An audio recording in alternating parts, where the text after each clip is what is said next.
Acupuncture അക്കാദമിയുടെ ആഭിമുഖ്യത്തിൽ ശനിയാഴ്ച മലപ്പുറത്ത് ആരോഗ്യ സെമിനാർ സംഘടിപ്പിക്കും. മുനിസിപ്പൽ ടൗൺ ഹാളിൽ ഉച്ചയ്ക്ക് 2:30 നടക്കുന്ന സെമിനാർ പി ഉബൈദുള്ള MLA ഉദ്ഘാടനം ചെയ്യും. രാസകെമിക്കലുകൾ ഉപയോഗിച്ച് നിർമ്മിക്കുന്ന മരുന്നുകൾ മനുഷ്യ ശരീരത്തിൽ സൃഷ്ടിക്കുന്ന വിനാശകരമായ ദൂഷ്യഫലങ്ങൾ എന്തെല്ലാമാണെന്നും അവയിൽ നിന്നെല്ലാം മോചനം നേടി മരുന്നും രോഗവുമില്ലാതെ എങ്ങനെ ജീവിതം സാധ്യമാക്കാമെന്നും മനുഷ്യരാശിയുടെ ആരോഗ്യത്തിലും അതിജീവനത്തിലും അക്യുപങ്ചർ എത്രമാത്രം പ്രാധാന്യമർഹിക്കുന്നുവെന്ന് വിശദീകരിക്കുന്നതിനായാണ് ആരോഗ്യ ബോധവൽക്കരണ സെമിനാർ സംഘടിപ്പിക്കുന്നത്. Acupuncture academy administrator Abdul Kabir കോടനിയിൽ അധ്യക്ഷത വഹിക്കും. അക്കാദമി പ്രിൻസിപ്പൽ ഷുഹൈബ് റിയാലു മുഖ്യ വിഷയാവതരണം നടത്തും. Branch director Safa K Badi Usman, Malappuram ജില്ലാ secretary Subair PH, legal adviser advocate Muhammad Sharif തുടങ്ങിയവർ സംസാരിക്കും. തുടർന്ന് സംശയ നിവാരണ ചോദ്യോത്തര സെഷനുകൾ നടക്കും. വാർത്താ സമ്മേളനത്തിൽ സഫ കെ ബദി ഉസ്മാൻ, അബൂബക്കർ, മുഹമ്മദ് ഷെരീഫ്, മുബീന അസ്ലം, അബു ഉബൈദ്, റാഷിദ് അമീൻ തുടങ്ങിയവർ പങ്കെടുത്തു.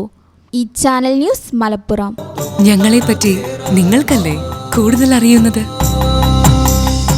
പരിശുദ്ധിയുടെ സുവർണ പാരമ്പര്യം. Hayath golden diamonds, Valanchery.